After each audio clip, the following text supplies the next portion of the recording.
Star Trek 57, M23, take 2.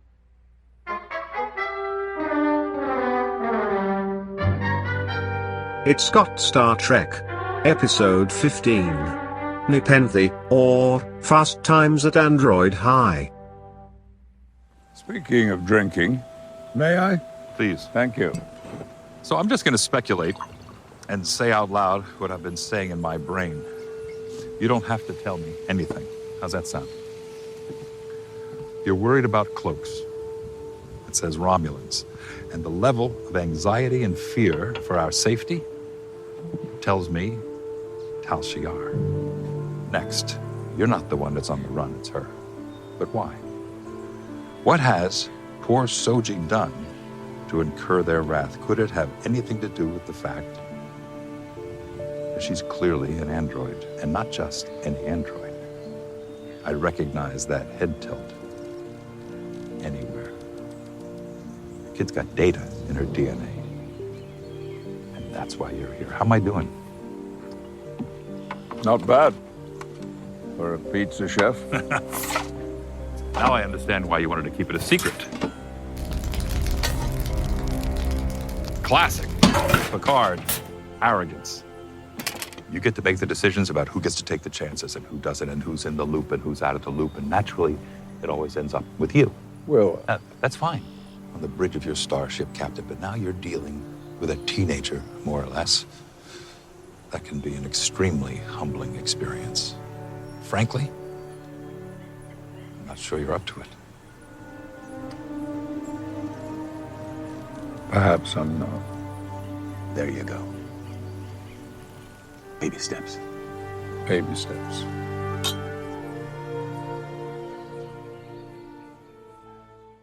Who the fuck is Captain Crandall? Yeah, right? I bet we're going to find out pretty soon. All right, we'll have to get to that. I doubt it. They only mention him like 3 times. And then, like, when they even brought up specifically, what was it? They were looking for ship? Soji's home planet. Yeah. And they were like, where could it be? Oh, that's right, I don't they know did. where it could be. Where could it be? Ask Yeah, Dr. asked him. Crandall. And then she was like, I found it. I got it from Dr. Crandall. It's like, huh. So Captain that seemed like a Crandall. Captain Crandall. Rupert Crandall. Captain Crunch. And that totally means they're gonna fucking meet Captain Crandall. We gotta They meet brought him up Captain like 3 Crandall. times. There's going to be a whole new Star Trek spin-off. It's going to be Star Captain Trek Crandall. and and they're not going to show any previews for it. They're just going to announce it, film it, and we won't know who Captain Crandall is until the premiere date. Anyway, okay, well we can talk about that again in a second. First, I guess we are here on the It's Got Star Trek podcast tonight. We are joined by special guest Jimmy. Hello. Hey there, Jimmy. Hello. And I don't know. I guess just get right into it, right? So pretty crazy episode, and Nepenthe. we finally. All right, we gotta be careful on all It's a drug all the simultaneous of talking, like what's happening exactly right now. Simultaneous. Like it makes sense to us when we talk simultaneously, but then it doesn't really make sense. For Does it other make people. sense to us? I don't even think it barely makes sense to us. Does it? Okay, well, so let's start out with we finally see Jurati and O. We see the full version of that Yeah. scene. That was cool. and Funny tracking device. yeah. You got to chew it. That was cool. And that was a clever workaround because you're not going to surgically remove Move it. Yeah. Right, and so that made me wonder. First of all, it was all shiny and it was ticking. Why was it ticking? And then she had to like chew on it. I think it was like, Pop Rocks. Yeah. Okay, so yeah. Well, those don't tick. Those don't make noise until you put them in your mouth. Maybe she was sweaty because she was nervous because she just saw fucking hell or whatever. Yeah. She saw the earth explode. Yeah, Well- she threw up a little bit. So she Yeah, has sweaty totally did. palms She and threw the up a Pop lot Rocks. in that episode. Yeah, there was a lot of cake. There was Okay, a lot we gotta- of red velvet cake. Simultaneous talking going on here. Sorry. You just got to go with it, man. Well, okay, Dan, what did you think? What did you think about the scene? Was it was Up it to your all that you ass in hoped for? Romulans. Wait, what? I'm sorry. Can you please ask that again? Okay. Just what did you think about this opening? This is a long teaser, right? There's 2 scenes. There's the 2 primary scenes, the O scene and then the Picard stuff. Show right? my Or O the other face. stuff. Not the Picard stuff, the Rio stuff. We had hinted at this scene before that O had conveyed something to Jurati that would compel her to do all this murderous, crazy bullshit, right? Mm-hmm. What did you think about finally seeing this scene? So, now that looking back on it, I feel kind of silly. First thing I thought of is I was saying that Aggie was all, and yeah, I like to call her Aggie because I feel like we're I pretty like to close call at her this Dr. point. Aggie. Dr. Aggs. Aggs. Dr. Aggie. No, Dr. Aggs. So, remember when I said a few episodes ago that she was the one doing surgery on Icheb? Yes. Yeah, Oh, right. because she goes, buddy. Buddy. You know, Where's your cortical note, That was buddy? that was the foundation of your entire argument. yeah, pretty much. It's because she was so enthusiastic about being a doctor on robots, and she said, buddy. That was pretty much what drew me into that sort of conclusion. And so it feels kind of silly in retrospect, especially since they sort of like pitched that one to us when Girardi was chilling, listening to the Khaleesian whatever opera, Khaleesi opera. Khaleesi. Not that's not right, Khaleesi, yeah. whatever. It was Khaleesian, or I can't remember. And so back several episodes ago, and then Commodore O comes up, and she's like, "Oh shit!" And we already knew that Commodore O is like a sketchy character, right? Yeah. And so it should have been like, kind of. I feel like it was pitched to me at that point that why would Commander O be talking to Girardi? Why would they cut the scene and just nothing sketchy happened, you know? Right, So I don't know why I sort of missed that sort of puzzle piece there. But I'm still going to hold that if it's not Girardi doing surgery, it's one of her good buddies because they hang out in the same Hey, good circle. buddy. And they say buddy. And they Somebody say she, buddy. she went to like Buddy. medical school with. Right. Yeah. Synthetical buddy. school. Synth. So with that said, I liked it. I'm hoping that they sort of go further into this idea because it was really, if they ended on, and I don't think they will, but if they ended on, a bunch of bad shit happens to the planet, it's like we already knew that. She knows the truth. Remember when she was killing off Maddox and she was like, I know the truth and I wish I didn't. Well, And she's so- referring to this mind meld. That's what she Yeah. learned, right? You're Right. saying we already know that she knows some fucked up shit's going to happen. So what did that scene really bad tell can it us be? other than she was being tracked? Because it didn't give any I guess it kind of teased at the idea some bad shit went down. Yeah. But like it didn't really tell us anything new. I think it seems to mostly establish the fact that she's getting tracked. We already sort of know that she saw something bad because she was like, you don't know what I've seen, you know, Right. all that And stuff. then kills But him. and- right? yeah. And it still doesn't tell us what that bad thing is We other than the still don't- planet. Some planet blows up, but the it's like, of planet course explodes. We still don't know, Yeah. but it's intense. I and figured we wild knew. and- yeah. Right. And there's people clawing at their faces. And Yeah, it was some good imagery. No, Yeah. I thought it was cool, and when I say this, I do think they're gonna make. I think it was a teaser, and they're definitely gonna go further into it. Yeah. I thought it was cool. My question is, do you think Commander O, is she a Vulcan or secretly a That's- Romulan? Right. I think it's a really Ye- good question because yeah. like Because she does a mind meld. She does the mind meld, Oh, but But maybe she's just one of those Vulcans that's working with the Romulans. yeah, I mean, I don't know. It's something like, Patrick was watching Star Trek 6 and, you had a huge little cabal there of all kinds of people Right. working together that Right. usually don't Including the work Romulans. together. Right. Including, the Romulans were all part of it and the Klingons and the Federation. This is- happened before. This entire series is very similar in a sense Yeah, to the that's plot what- of Star Trek 6. That's what I was kind of feeling like. And I was like, okay, so is she or isn't she? Or is she just, crooked? I think the tricky thing here is that Definitely crooked. Yeah, but she looked badass with the sunglasses. I know. So I love how divisive the sunglasses are. It's The still sunglasses is again, pretty cool. it's this whole like breaking the I internet like in it. half kind of thing. Yeah. But it is. I think a little bit. There's some issues in this episode. I really like the episode overall, and I thought It's very that nostalgic. the story and the plot is great, and we'll get to all that. I did find throughout, starting here, that there was some. I don't know. I felt like the editing or something was a little weird, or the direction. There were parts of the story that were not conveying to me, and the confusion was not. It didn't appear to me to be like the literary intent to have the audience confused. I think I just wasn't. I think it was just something was a little bit confusing, and this scene is part of that. I think part of our discussion here is revealing that there are some things that are unclear. That it's not necessarily clear that they are unclear for story reasons, Right. as opposed to just not getting the information across successfully. I guess we'll have to wait and see. Well, what about that scene then? confused you about it? Like, what did you? What have were an the issue? What were the scenes that I didn't meld for you? and there's some stuff that comes up later that's a little bit more overt. And again, this is not it's a very minor criticism. It's really more of a nitpick than anything. It's just that most of the previous episodes have the flow has been kind of like real like boom boom boom, and most of the things have been really clear. And I found that there are certain parts of this episode where it's kind of like I'm not exactly clear what's going on, including, and we'll get to it I guess in the end, but the whole fight between Elnor and Narissa. And stuff. There was stuff that was cool. And then another aspect where there was some confusing stuff was the whole like Rios, Raffi, Oh yeah, that was Girardi kind thing, of weak. where I wasn't sure if it was initially. I mean, we can talk about it now, but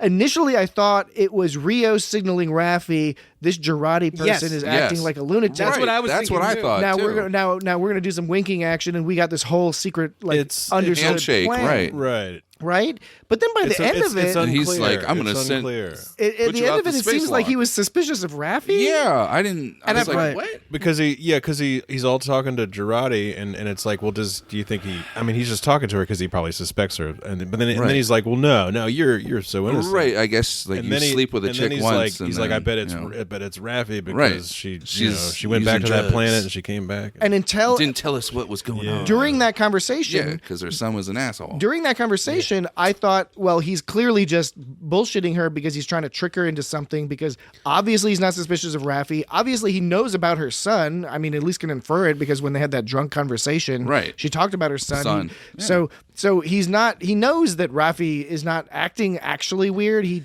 totally understands the context. So while he was talking to Girardi, I thought this is a setup until he talked to Raffi, and I was like, Right, wait a yeah. second, Exactly, yeah. were you actually suspicious of her? Or It's unless- bizarre. Because Yeah, he was it was he was bizarre. about to accuse her, and then the medical hologram's Yeah. like, oh, so and so's in a I mean, coma. Yeah, right. Unless it's some weird sort of narrative Aggie. misdirect where or somehow that Yeah. they reconcile. But no, I was thinking that too, yeah, because it was odd. it was Girardi was the one when they were in the tractor beam with the artifact. Girardi was the one that's saying, "Just tell Just me when to tell go the home." truth. Yeah, Yeah. just tell me when to go home. Blah blah Yeah. blah. And then later They'll when let they were us finding go. Picard, she was like, "Why don't we just go home and not do this because it sucks?" Like she was the only one. She was like, fuck those guys. Yeah, Fuck them. she was the only one being shady, and for him to Right. sort of and the way he approached it, it did seem kind of like it seemed like an obvious setup of, hey, I think this person's guilty, to try to get her to tell, like you just said, Right. Patrick. But then it Exactly, turns out, then when he talked to Raffi, like you said, it didn't seem so much that way. So yeah, I thought that was weird.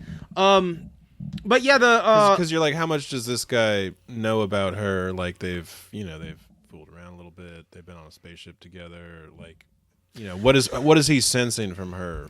yeah, Is he picking up that she's got some stuff going on, or is he just like he's got his own stuff going on so much that he doesn't even notice that? Like, yeah, and Could be. I was confused about what the different things certain characters know and other characters don't know. Like one, Patrick, you said like about how he was aware of her son, but somehow he's not aware of that But- situation. yeah. Yeah. Now, there was something else too that I remember. I Right, can't he think took of the bottle away from her and all that. It's just there were a couple points in this episode that had that, and again, it was not an overwhelming thing. Most of the episode was quite excellent, Yeah. and actually, I thought there was some really good writing moments. There were Yes. just a few spots where I thought I was just left a little perplexed as to what I was supposed to understand, which is unusual. It's been unusual. It happens sometimes on every other show. It happens on Discovery. Every TV show has this from time to time, where I'm kind of like, wow, what? Did I miss something? And who knows? Sometimes that can be chalked up to editing issues or whatever, cutting out scenes. There was another example where I was confused about who knew what, and that could have just been me missing it when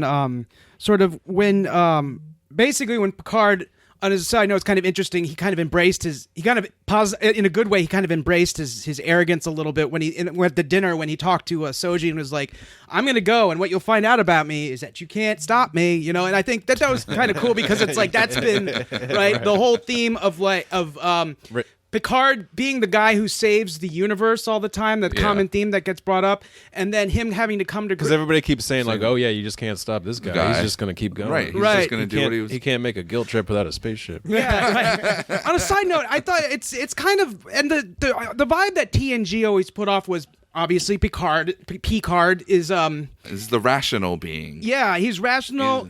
Exactly, and he always brings He's everyone very down to earth. calm. Yeah, and he leads everyone along. And the thing is people treat him like that. He's the cool cop.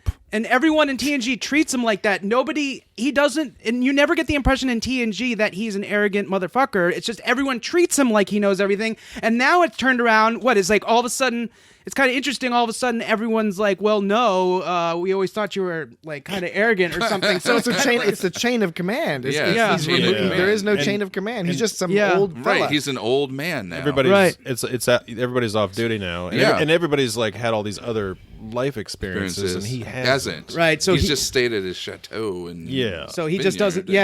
He doesn't get the change of scenery, I guess. But so what I was getting to is, so he was explaining the thing to Riker at the table, and he was and Picard was like, thoughts, and Riker goes, Maddox. Like he thinks Maddox is in on it, but it's like, oh, that's what it was. He was thoughts about her dream. Yeah, he was like, Maddox. I think it's Maddox's place, but I was confused by that because, of course, it was Maddox's home. Like we knew that, obviously. Yeah. And was there ever any doubt, though, among the characters that was Maddox, Maddox created her? I thought everybody knew that Maddox created her. Like, I thought that was the whole thing. Yeah, I think that he just Riker's wanted just kind of confirmation. catching up. Yeah, but then why? But it almost seemed like Riker was revealing that No, Maddox. I agree with you. It was sort of presented as if he's presenting a solution. They're like, oh, you know it.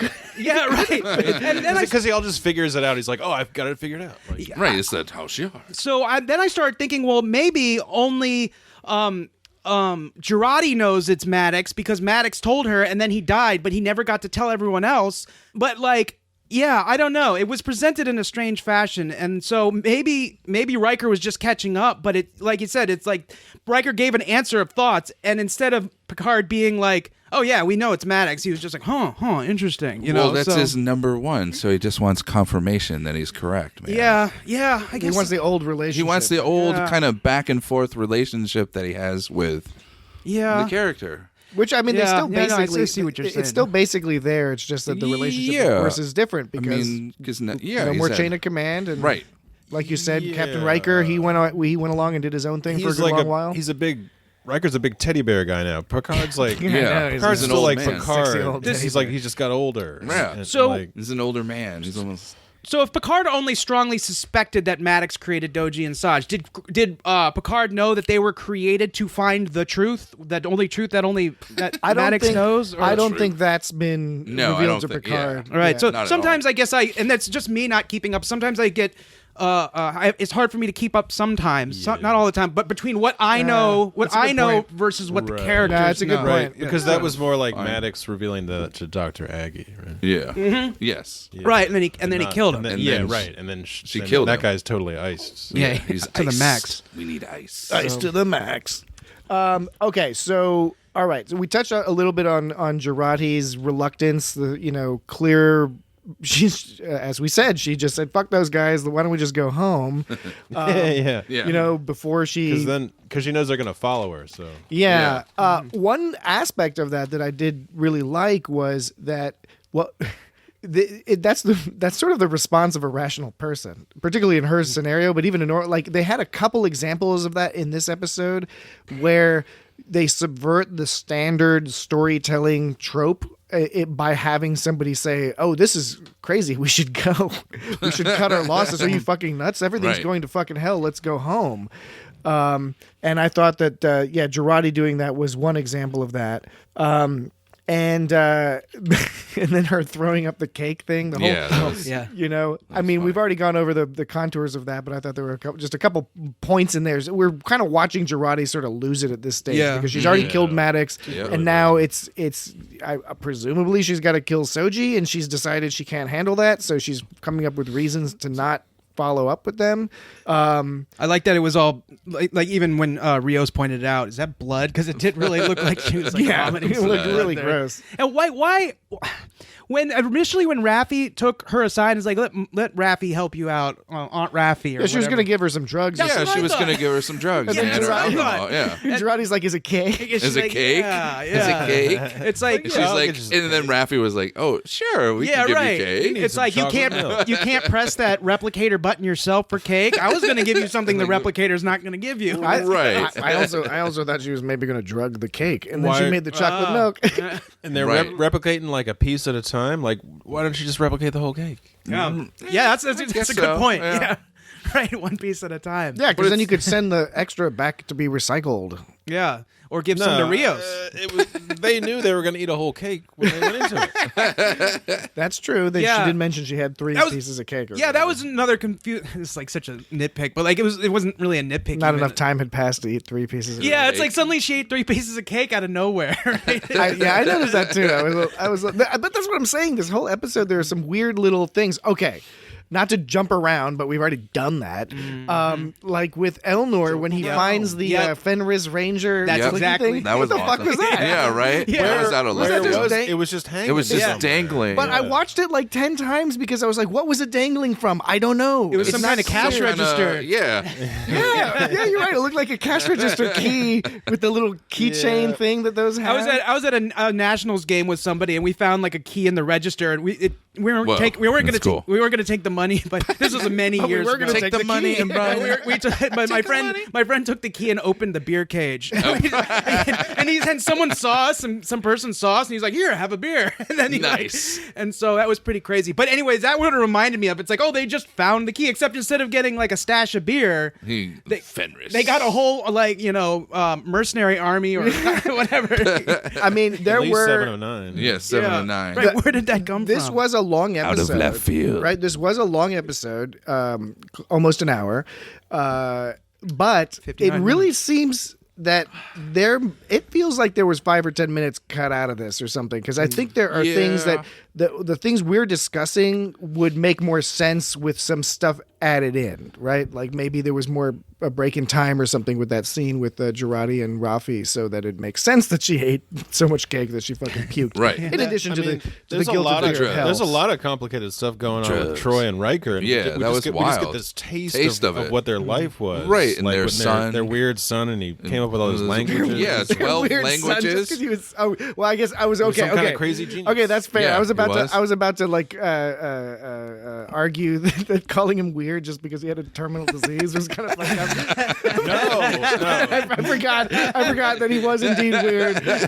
yeah. He was He was creative. some kind Yeah, of he was crazy. He was like a creative type. Tolkien. Yeah. Yeah. Tolkien. As a very young child. Yeah, Okay. he was probably a Seemingly. prodigy. Right. And so that's on the one hand, I think that's, of course, that's a sign of a brilliant child or Yeah. something, right? On the other hand, isn't it a little, did you feel a little embarrassed for the kid that he's like making up these weird words? I mean, No. 'Cause he's- I know that's the non-reasonable side of it. Yeah, you feel kind of. Yeah. Because Concerned, he never maybe. had a home. Right, never in had a quotes, home a world. home. So he was always like on a spaceship, Right, and- jumping here to here, and And it's like, okay, so you had an unconventional childhood, and you made up 12 or 13 made Right. up languages. And the rational, objective, supportive side of me is like, that's fantastic. I would Yeah. totally support that. But part of me was also like, what is this dumb words you're making up? You know, that's the dark side of me that I try to push aside. It's fine. It's fine. It's fine. I don't agree with that side What of was myself. what was one of the languages? It was like a P. I mean, the best was the butterfly. Paul wing. Paul or something. The best was the Well, he had butterfly butterfly wings, flapping. He had only different- by the flapping, which is like Morse code, I guess. Yeah, I don't it was know. like a Different Morse languages code. for different like hypothetical continents. Yeah. Paul. Paul. Then he had he did some serious like Paul. He had- world building. Yeah, Harpanthe? he was a D&D Harpanthe. He was master. a con worlder. Harpanthe was spoken by the mind witches of the Southern Ice. Ooh, but, Southern but Ice. Vivine was the main one. Vivine was the Yes. Mind the witches. Do Vivine. you think he was talking about his grandma? Because Well, Maybe.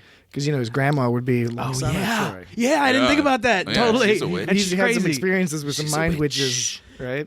Well, okay. Burned. Do I they want to know anyone out there? It seems like there's no one to talk to out there. It seems like it would get boring. Think What, there's on a neighbors? spaceship? Neighbors? there's where their house is? Yeah. Oh, their Randall or house. whatever. You mean the house, Yeah. which was apparently, according to TrekCore.com, Yeah, that was awesome. The house is the house from The Great Outdoors. Doors. Oh, really? John Candy and Dan Aykroyd. That's Yeah. hilarious. Yeah, One I'm of the, gonna- I the really- lesser I'm appreciated. gonna Yeah, right. watch it again. Thinking It was about all it. log cabiny looking. Yeah, it was. I'm kind of assuming that's in awesome. California I didn't even somewhere. think of Yeah. Yeah, it's got to be Napa Valley Yeah. or something. Oh yeah.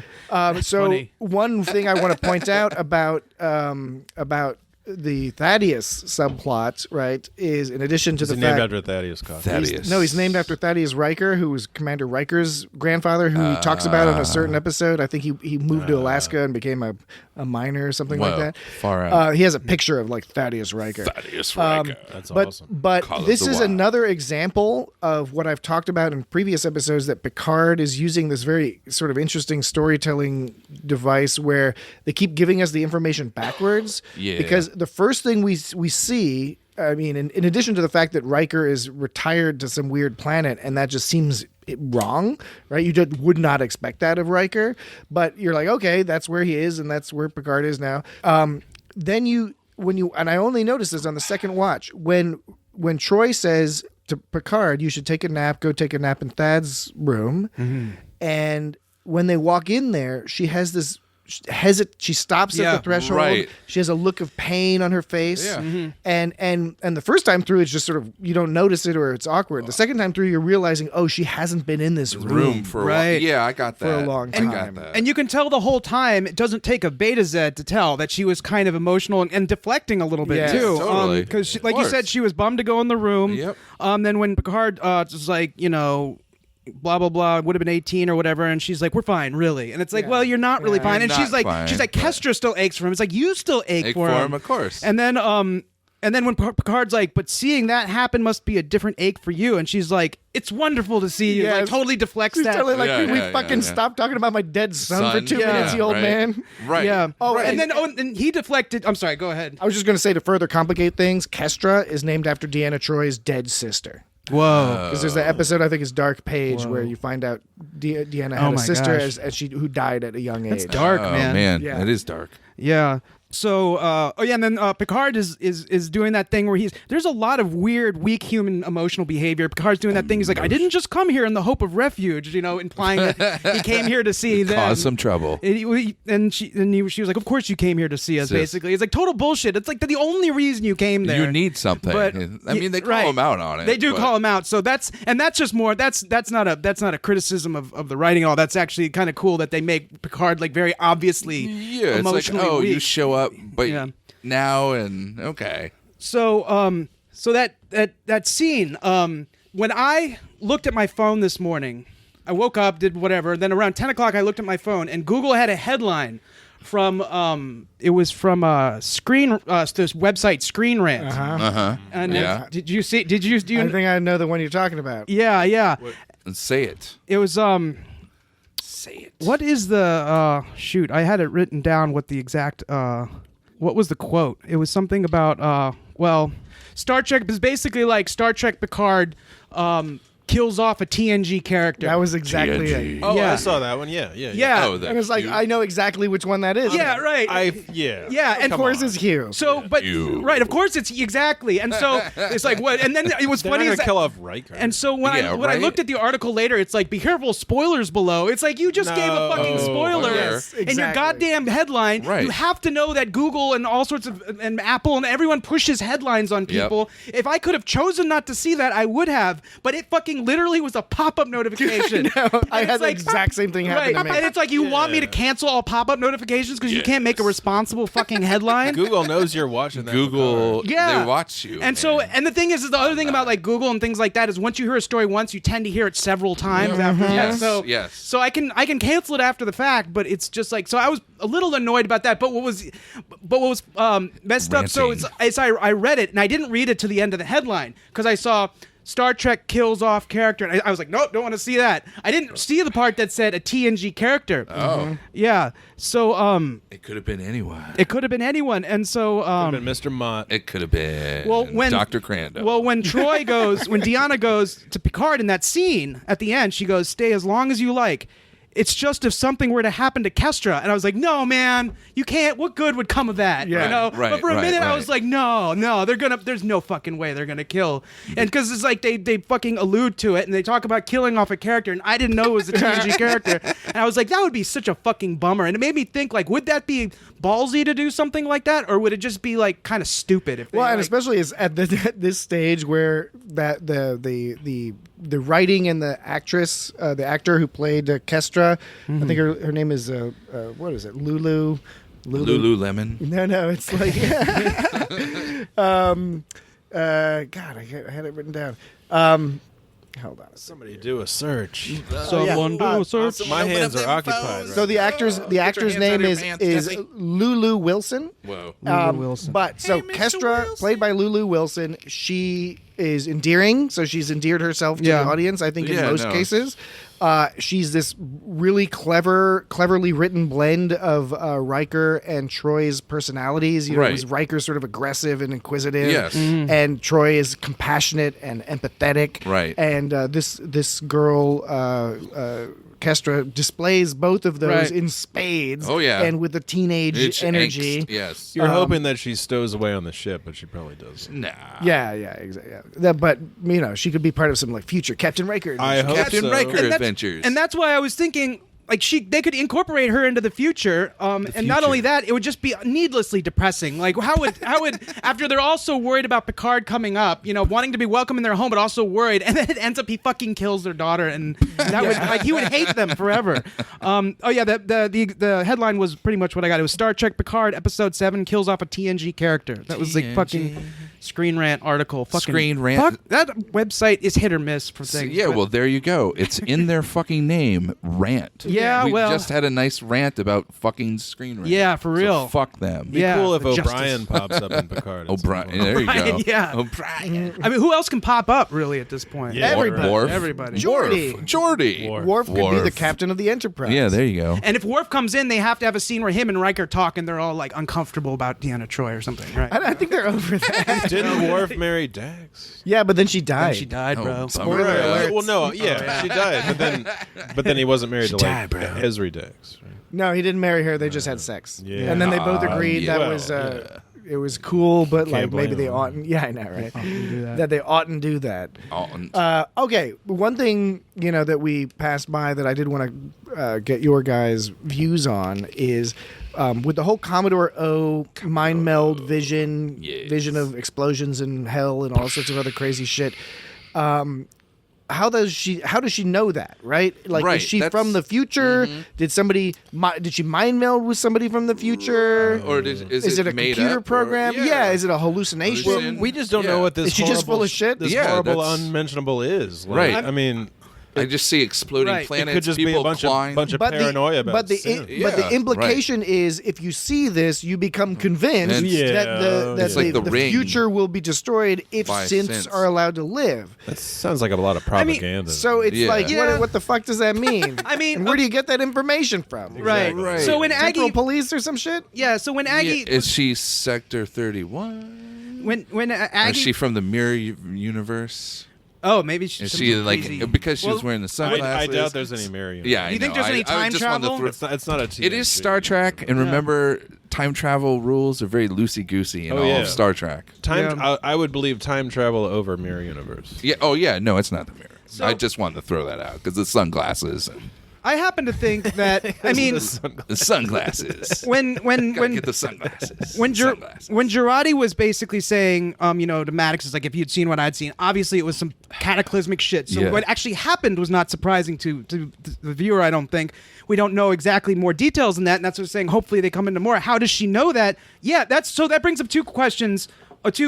Okay, one, I happen to think that, for whatever it's worth, I think that she's full of shit. I think that this was a total like secret mind meld implant thing. But then why doesn't Girardi go like, how did you know that? You know what I mean? Like the question. Why isn't she asking that question? Unless Because- that is conveyed in the mind meld. Right. You wouldn't know. Well, her personality is kind of a pushover a little bit too. Yeah, she is. She's She's very influenced by outside sources. She's never been off planet. Yeah, She's just some dude. She's nerd, like, you know. yeah. I mean, when she first met Raffi, she was like, "Who are you? You are awesome. Who are Yeah, you, lady? who are you, You are lady." But she's also expressed that I've said before that Like she's Elnor, she calls him brave. I mean, she's expressed. Well, this she's is pretty right, fucking but brave. yeah, she's right. But I was only had the- Space Legolas. yeah, before totally. I've said this before, is that Girardi sort of acted as some kind of voice of the audience. That and I'm trying to think of specific examples. Oh yeah, for example, when they were talking about the Kuat Malat being the absolute candor, Kumquat and, Malat. and so she speaks up as what the audience probably thinks is, doesn't that get kind of annoying? That's like that's like the fourth wall kind of Yeah, stuff she yeah. does. She does a little fourth wall kind of stuff implied. Definitely, yeah. Yeah, so for her to not be savvy, it would be inconsistent for her not to be savvy to this being like, how did she know that? I don't know. But I guess it does also go along, though, with what you were saying, Jimmy, is she is kind of like, lost in space or whatever, she's very naive, man. Yeah, she's probably been with her home and then Okinawa, and that was basically it. Yeah. So, and so she was kind of brought into all this, and so very bright, but very naive. Yeah, in it's the ways of the world. She's never slept with a captain. Yeah, right, until later. Yeah, so I don't know. I guess it could just be naive. It just seems a little inconsistent, I think, with how she was before. But I mean, it does play into her being naive, I guess. So, all right. So, what do you think then about how? Okay, so Soji, of course, is immediately weirded out by all this shit. Sure. Then Kestra brings up the whole data thing. You're an android. Yeah, right. You're an android. And then her brain breaks. Yeah, long story short, she's sort of dealing with this. They use the teenager. That's heavy, man. They use the teenager analogy, right? Which is interesting. But here's another example where Soji's reaction, at least until the end of the episode, is another realistic. I mean, as realistic as you can get given the bizarreness of the scenario, where she has just been told that her memories are like that she's basically 3 years old and is probably some sort of like either memory implant or android. And so everyone's trying to talk to her, and her reaction is like, fuck you all are just some like hallucination. I'm not going to believe in you. Right.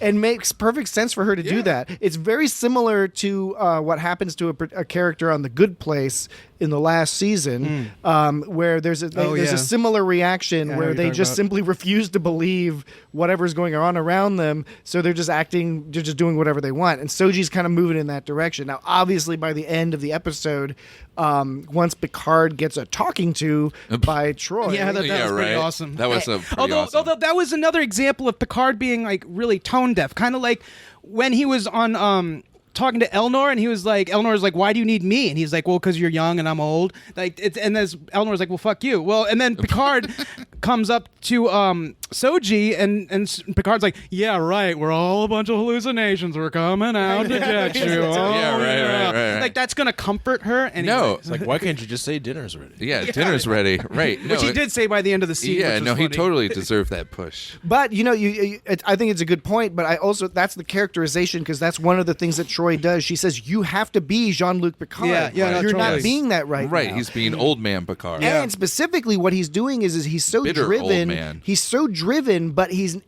talks at the dinner. He talks about his mission, and I think that's when it actually really becomes a mission, because I think before that his mission was this nebulous save Dodge, that didn't work, find Soji, save Soji. He admits in this episode that he did his plan was at best half a plan. Yes. And the drive was not to solve the mission. The drive was just to drive, to be useful, do to something. get out there and do something. And it's only once he gets to Riker's house and then starts to kind of worry a little bit about them, because he actually cares about them. Yes. Unlike a lot of these other people. Right. He to be fair, he cares about them, but these people he cares about in a different way.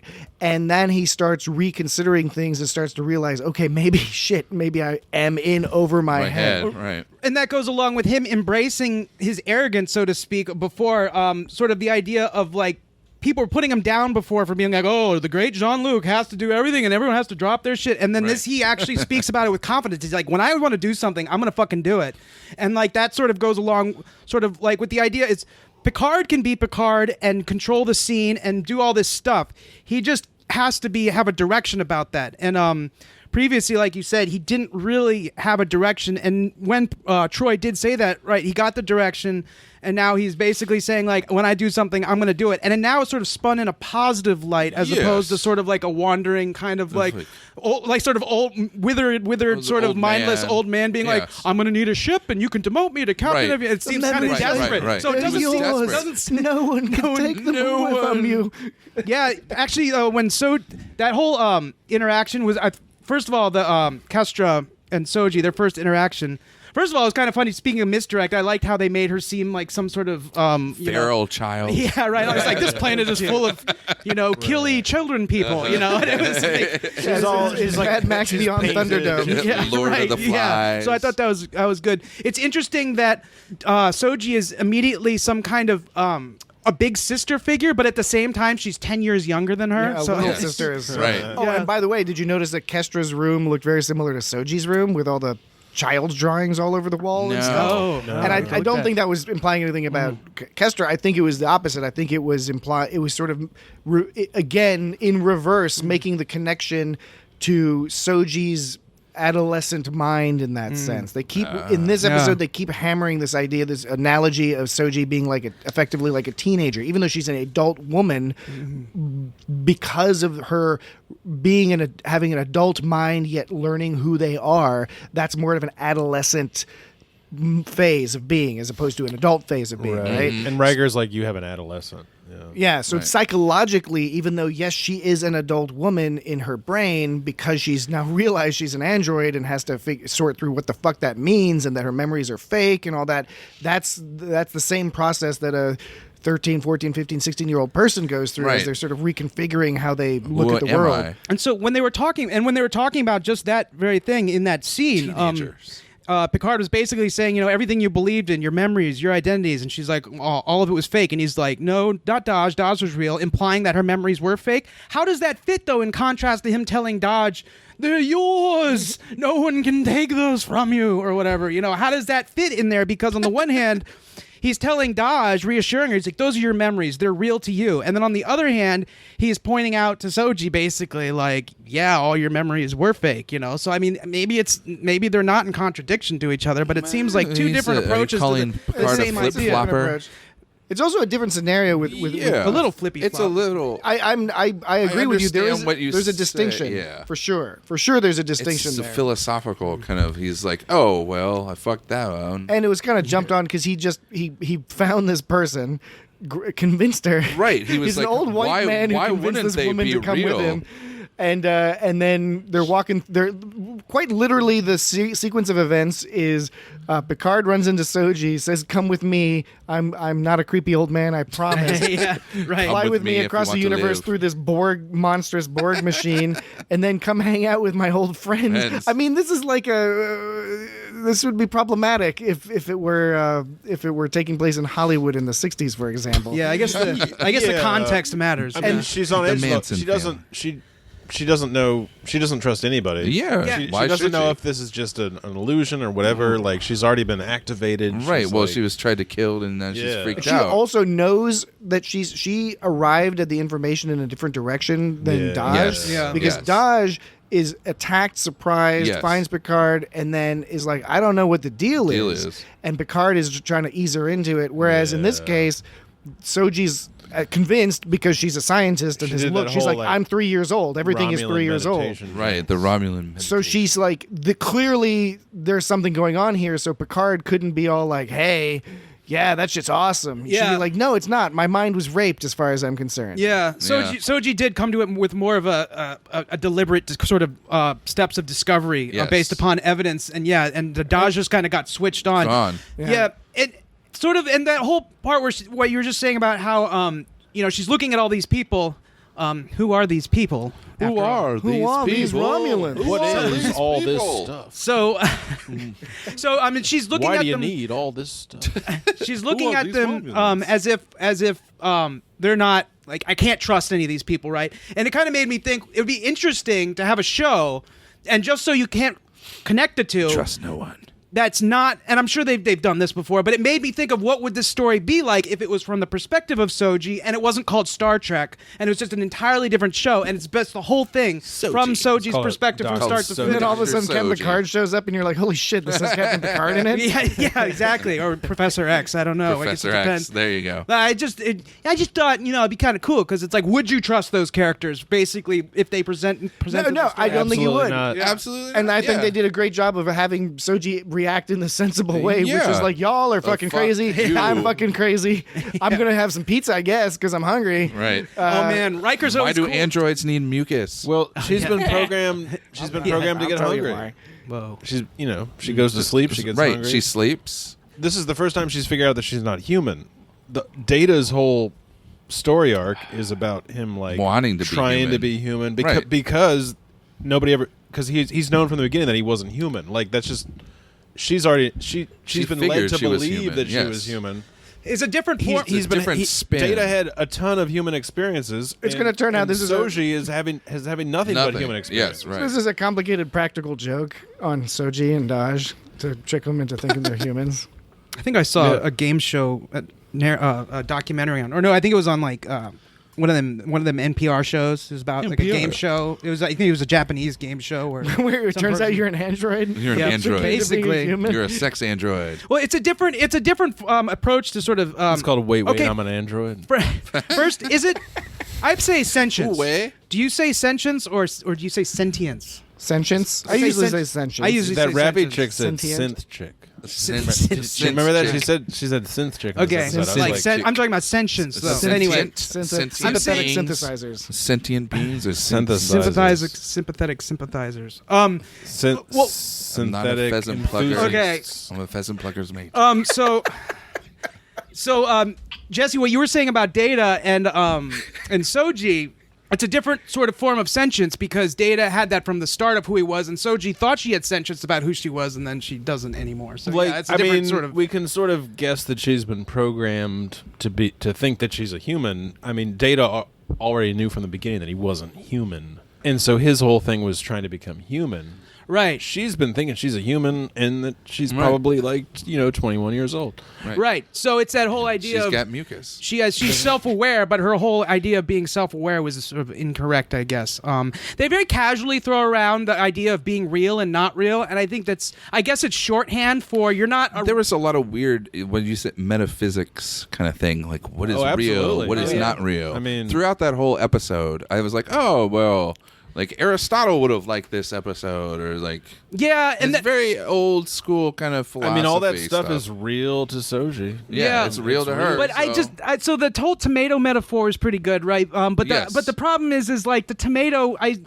What is real? What isn't? The tomato's real. Is a tomato made from molecules? Is that not real? But Soji, how is she not real? Is it simply because she was trying to imitate a human and she's not really a human? Because they kind of do this thing. It's like either you're real or she's totally real. But she is She's real. been having a human experience. I know, this but whole they- fucking show. right, and exactly. the fucking Borg try to kill you. But they keep making this Romulans. They keep making this implication of it's real versus synthetic, where it's like the opposite of real is synthetic, and I think that's kind of sketchy because it's right. It's like you're synthetic. That doesn't mean you're not real. But there's a lot of instances where they're talking about you're not real. Oh, she's synthetic. It's not real. Not real. And I think it's kind of sort of like a clash of sort of. Yeah, but since she is. I mean, she exists, so therefore she is real, right? And Isn't that the well, I agree, she is real, and that's why I think it's strange the how crux they. of it, I right? think that, and I think that's why I think it's strange, like the tomato metaphor, where Troy is all like, "Here's a tomato." She's this like, is a real biting into it. and she's talking about how my daughter or my son died from this because we couldn't use synthetic stuff, right? And so she goes. Real is not always better. But the problem is that synthetic is not real. You know, yeah, it's it is real. Yeah. It is. I agree. It's It for is. real. It is for real. It for is show. it is a complicated, if convenient, distinction and needless distinction that people sometimes make. Not always needless necessarily, because clearly there was a difference between, say, the positronic matrix for healing versus a human brain. The silicon, this wouldn't work in a human. Right. Like they needed the positronic matrix. So obviously, in that case, there is a distinction that has merit. But from the perspective of something, how it thinks and how it exists, you're right that it's not real. But it does mean, from some perspective, it's not human. Or Beta Z or whatever. Right. You know, Star Trek has difficulty historically because of this, and they have that great line in Star Trek 6 when they're sitting around the table with the Klingons, and I think it's Chekhov talking about, we all deserve. Everyone agrees that the universe deserves inalienable human rights, and as it Burr, the Klingon chancellor's daughter, says, "Listen how racist this shit you're saying. You're saying human rights. Human rights. You fucking pieces of shit. Right. Your language sucks."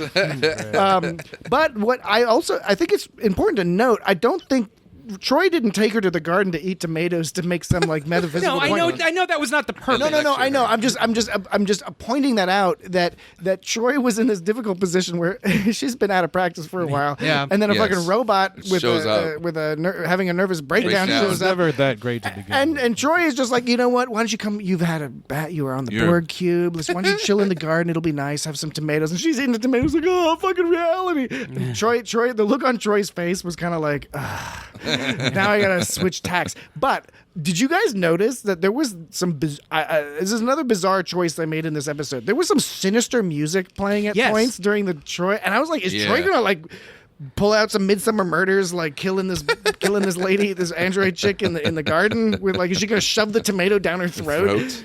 Yeah, I noticed that too. Maybe it was misdirection.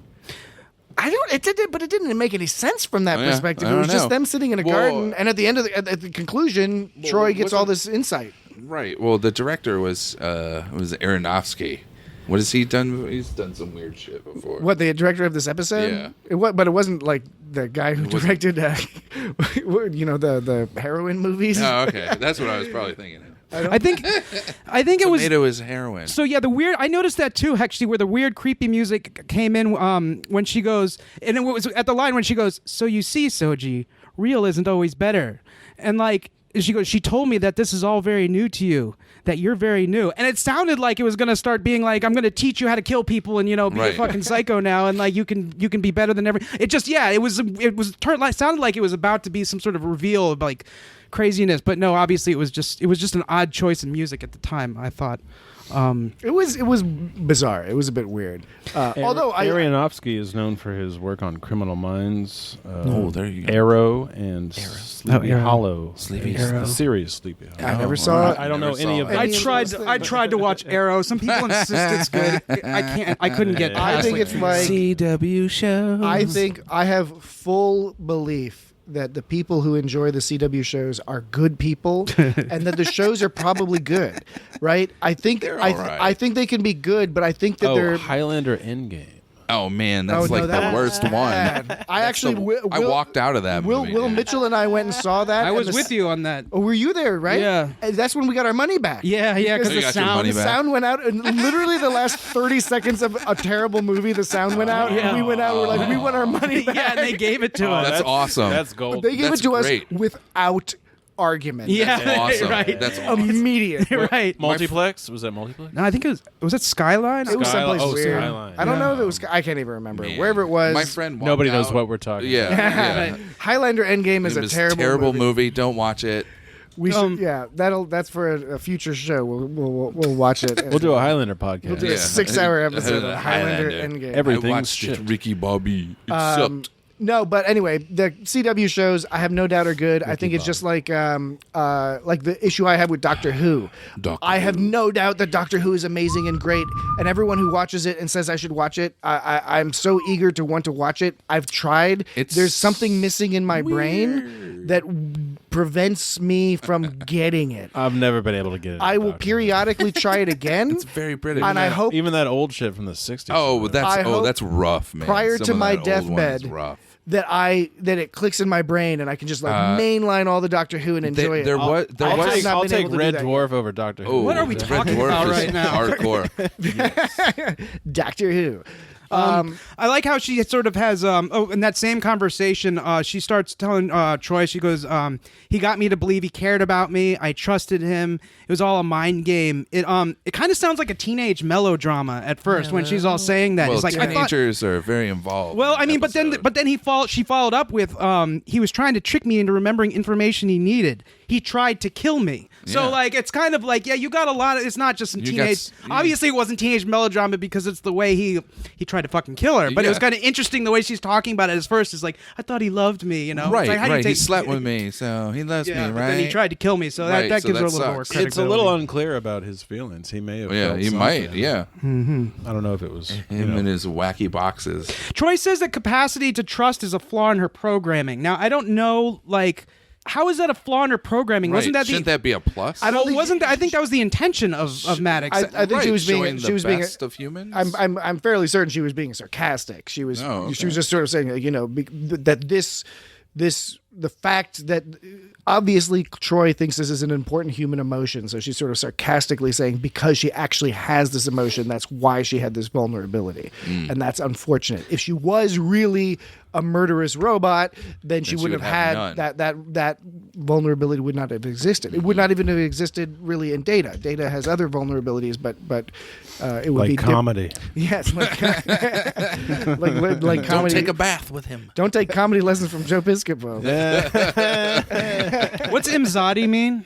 That's that special That's their connection. That's their relationship. It's like a Betazoid super. It's like going steady. But he was just saying it all steady. like off the cuff. Like that's just his nickname for her now. Like, hey, I'm Zadi. Yeah, yeah. It's sexy and cute. And Riker is sexy and cute. Yeah, he is. I mean, Deanna Troi as well. Oh, and did you notice that the name they gave their kids was Troy Riker, Yes, I did see that. which I really liked because the hyphenated name, Yeah, the whatever. Thaddeus But Troy Riker. I like that they put Troy's name in the prominent position and Riker in the secondary position, because it's very common to see that when you do hyphenated names, a lot of people do the hyphenated name with the man's name first and the woman's name second. He's so confident throughout the whole thing. In this, so for example, when he burns the pizza, he's like, "Oh, red alert, burn tomato!" Like he wasn't like being all like, "Oh, like burn the tomato." He just like, made a joke out of it.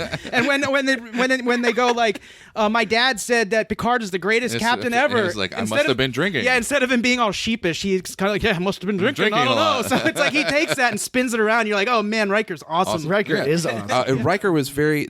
You notice the episode was very touchy feely. Oh Yeah, he was Riker very and touchy-feely. Troy with Picard. Yeah. And it's like, oh, my friend. It's They like, were giving a 3-way hug at one point. yeah, no, but when they were chilling and looking at the pond and just putting his arm around. we don't know the last time they saw each other. It's probably been a very long time. Right. Probably I mean, been a you see while. the picture of like Picard holding Thad as a little baby, as like, a baby. I mean, they went to that planet. And Yeah. I mean, he hasn't seen him like since way before. right. that. So Nepenthe or whatever. It goes from ancient Greek. It's like the drug of sorrow. It's from the Odyssey. Yeah, it's from the Odyssey. It's Hera gives that drug, so you forget That which takes away sorrow. Yeah, man. Yeah, and then That's the whole. Like I think that's a big part of that episode. and they for do a good job of Sochi. setting Yeah. up the idea separately that in the future Riker, whether we see it on screen Because he's active reserve. or whether it's just something that is understood to maybe happen behind the scenes, that Riker could go back out there. They Right. could, He's active reserve. And story-wise, you almost would expect, maybe not immediately, but that at some point that would happen, because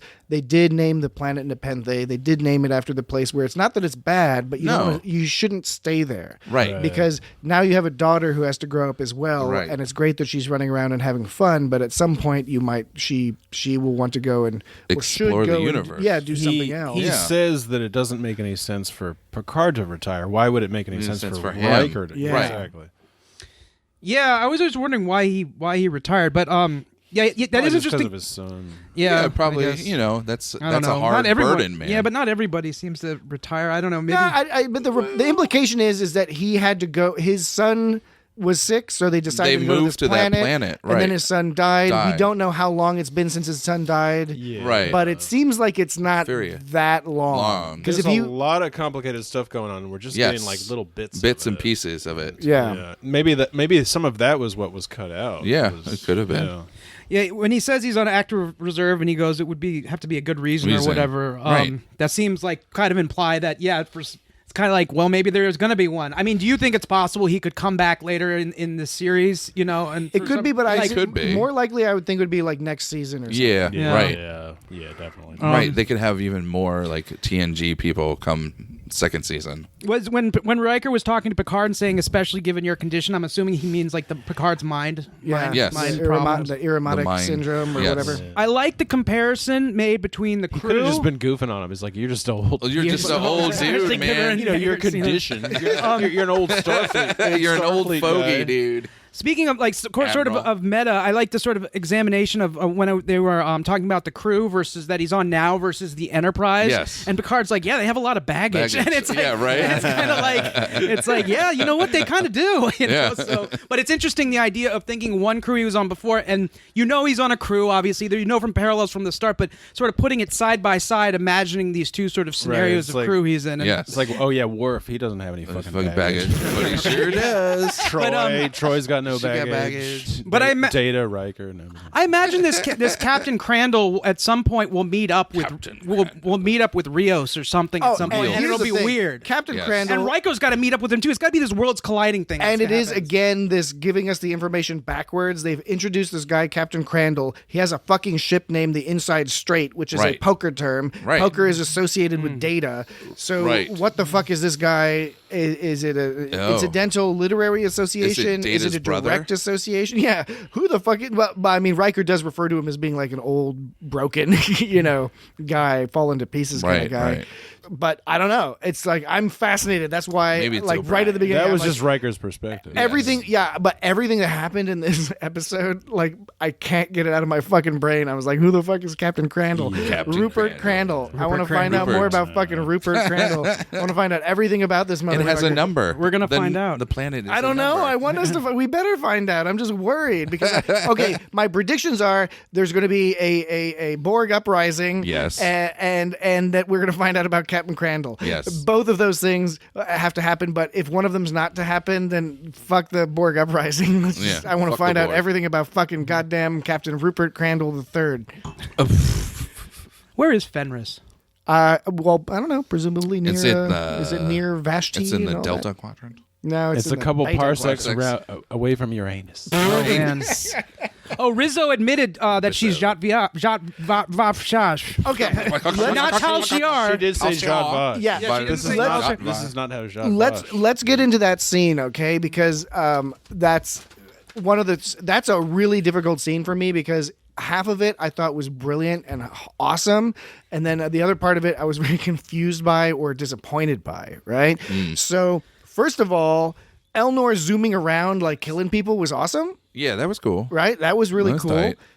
tight. Stand your ground. But the Zat Vash, I thought like we started this season with the Zat Vash being some like barely hinted at secret Right. that like only one person knew about and other people like it's like some mythological thing. Right. And she's introducing herself to Elnor as like she's recognizing him as Kawat Malat, Right. who's trained in baklava, and Baklava. Which and she's he's probably admit- still confused by because he's a dude. Exactly, Right. but one, I think some people mentioned that, but I was, if he's wearing the costume, like I mean, he's definitely doing all the moves. Yeah. Yes. But then she, like you said, Dan, she admits she's Zat Vash.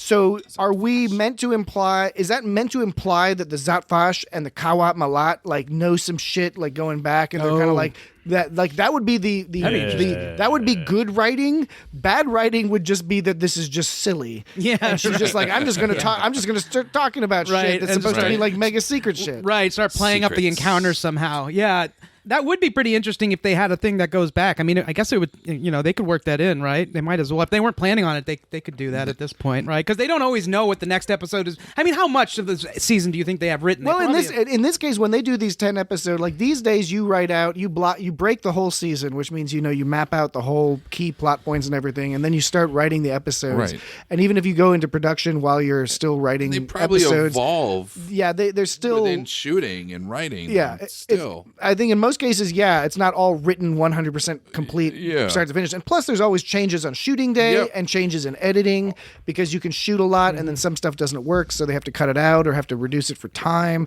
So you never know exactly. You can't plan the final product 100%. But I do think it's a lot more planned than it was in the TNG days, which is we were just like fucking writing and producing fucking constantly. Just to get the shit out. But I mean, TNG was, that was it was not serial. It yeah, wasn't exactly. For serial. And so it didn't have to link together. Right. But then you have something like Lost, which Very serial. Which it seems like, and Lost seemed like at first they kind of had maybe some idea, but like if they did, it didn't the last writers' long. strike also. but that show. Yeah. But also interesting. in the thing you're talking about, Dan, Animated. is it's like yes, 6 seasons down the line they kind of meandered off course. However, in this case, that they don't have that excuse because Right. this is just a single line where she's either has a reason for admitting this super secret thing to this stranger who's murdering everybody or not. Well, I was just thinking if they Right. could sort Well, of is it a Romulan respect thing? Like you're this. You could I'm almost this, say that she would and- only admit it if she knew he already knew that. Right, and so, Right. and I was saying, in terms of the writing, if maybe they could retcon their own stuff in the future before it hits the public, meaning they have it written and already then hit the public. Well, no, you know what I'm saying. Before Public's up in arms, Dan. before it airs, okay. Before it airs, if they like retcon their own shit before it airs, I wonder if they could do that. I mean, I don't know how error I don't know of how the writings work. I'm errors. sure they do. I'm not a writer. I don't know how that shit works. Everyone's a writer. It ain't that complicated. It's not that complicated, bro.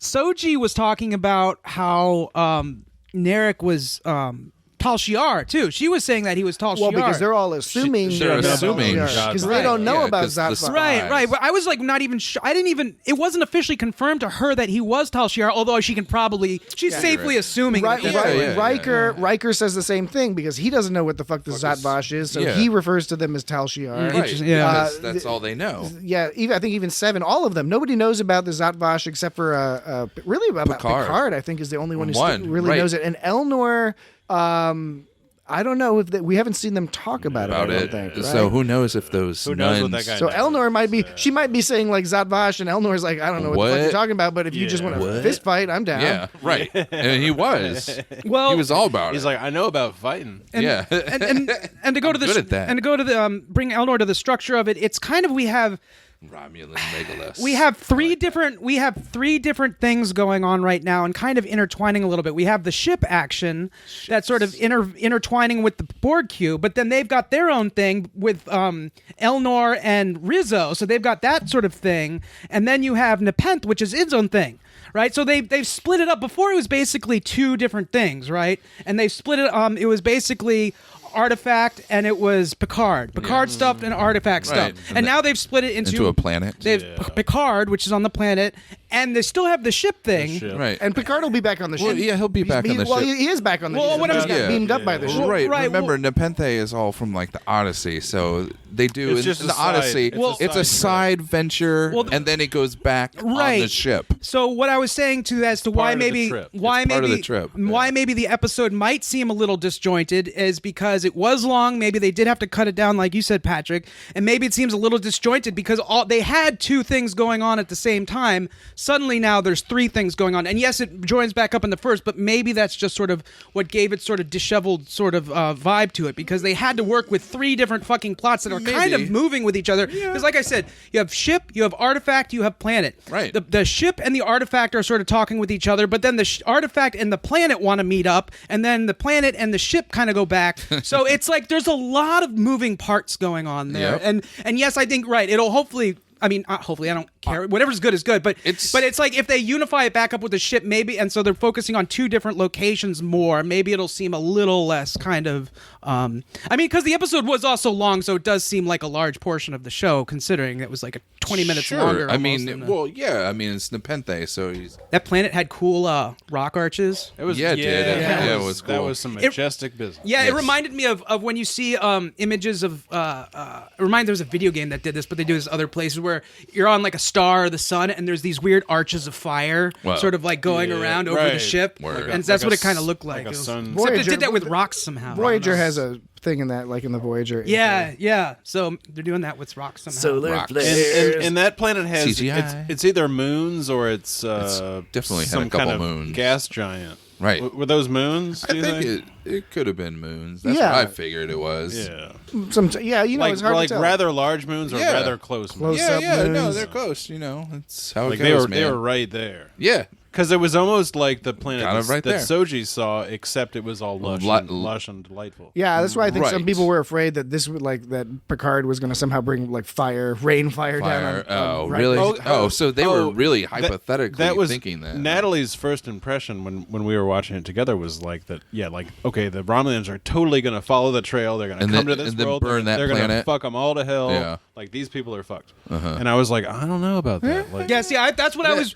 Well, it's that's like what I was. They're worried just following Soji. Yeah. Well, that's what I was worried too when I read that Screen Rant headline talking about TNG character dies. I was like, they're gonna come to that planet. Right. They're gonna start some shit. They're gonna Right. burn down their house, and Kester's gonna die. I didn't actually think that was gonna happen, but a part of me was like, is this what they're gonna do, really? Like, and I was like, I hope not.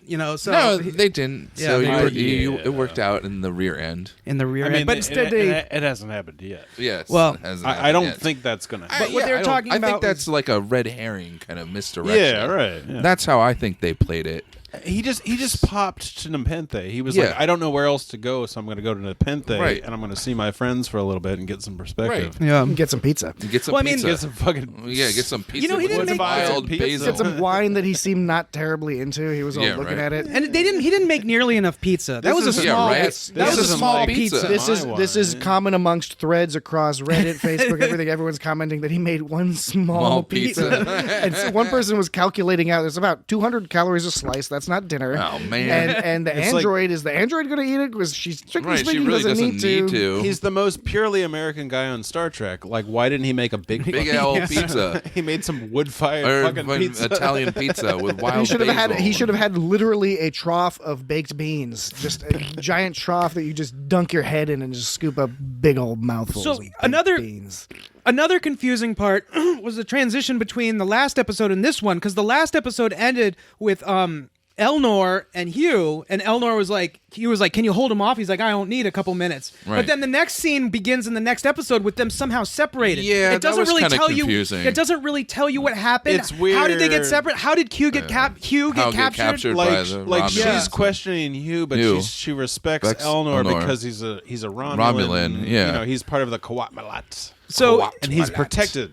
She mentions the fact that Hugh is protected by the and treaty. By the way, I gotta say, even though I had some problems ultimately with that particular confrontation scene, I really enjoyed sort of how Star Trek it was. That the whole choice, the constriction on whether or not to kill Hugh was like sort of illegal. Right. It was a legal strategy. question. And she was all like, "Aha! You have abrogated the contract. Yeah, now right. I And might then kill we kill you." you. He said, "We're gonna take this cube away from them forever." She's like, "Ha! Now I can kill you." Yeah. But I do like how she walked through the mist, looking like some evil, Yeah, evil no, elf. yeah. No, It's that's like- good. it's like evil the good fantasy. stuff. That was Borg, kind of cool. The Borg are She's like an one of the S&M least sneakiest species, and like the Romulans are the most fucking sneaky. Yeah, That's they a are. good Like, point. it's like you're never gonna Yeah. beat the fucking Romulans on Like, always sneakiness. doing like you're not gonna sneaky out stuff. sneak the Romulans. Like they've already taken over the cube. So, Right.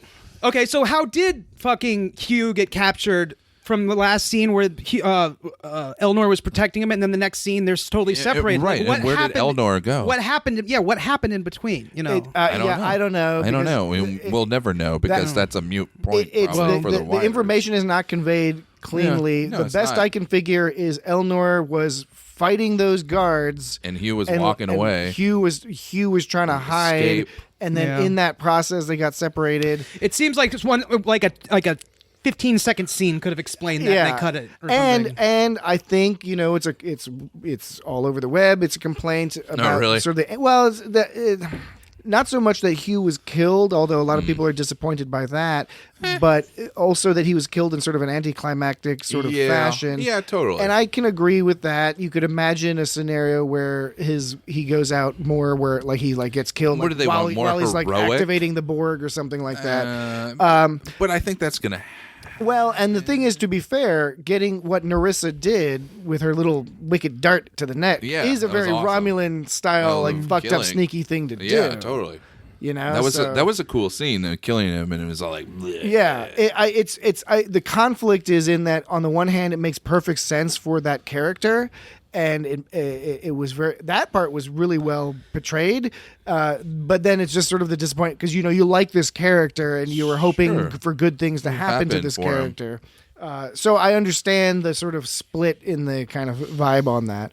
I wish they wouldn't put the guest stars' names in the opening credits. Right. I've kind of. I mean, it's not a big Yeah, deal, it was but just, it's just it kind was of like Jonathan Frakes. yeah, was it's just like the I one. guess this is the one he's coming. Right. And I'm not. And then you get like Jerry Ryan, and My obviously she'll understanding be is in it's next week. some union thing that's Well- like hard to waive. Okay. Yeah, so that was the whole deal with George Lucas, right? In Star Wars, is not having the credits things at the beginning, and Yeah. he was like Well, he ousted fought by the that. yeah, he fought that, and he was that. pretty much ousted from the Yeah. union for it. And Yeah, he it's- didn't it get fucked the with- Directors Guild and all that. He Yeah. didn't give a shit. Well, I think he was. That's how Robert I think- Rodriguez and Quentin Tarantino also have Well, had fights with the Directors I Guild. think he probably did give a shit in the way that he's like, fuck those assholes, and that makes me mad that they're like that, But he was like, because yeah. old films were like, oh, you have to have the cast and everyone in the beginning, and then. I But he forget, was there was like, another "Nah." television show, and I can't remember which it was, but I remember maybe it was Breaking Bad or Better Call Saul, where they had to go through some super complicated process to not include a name at the beginning credits because it would have totally ruined. Maybe it was with Gus Fring when Gus Fring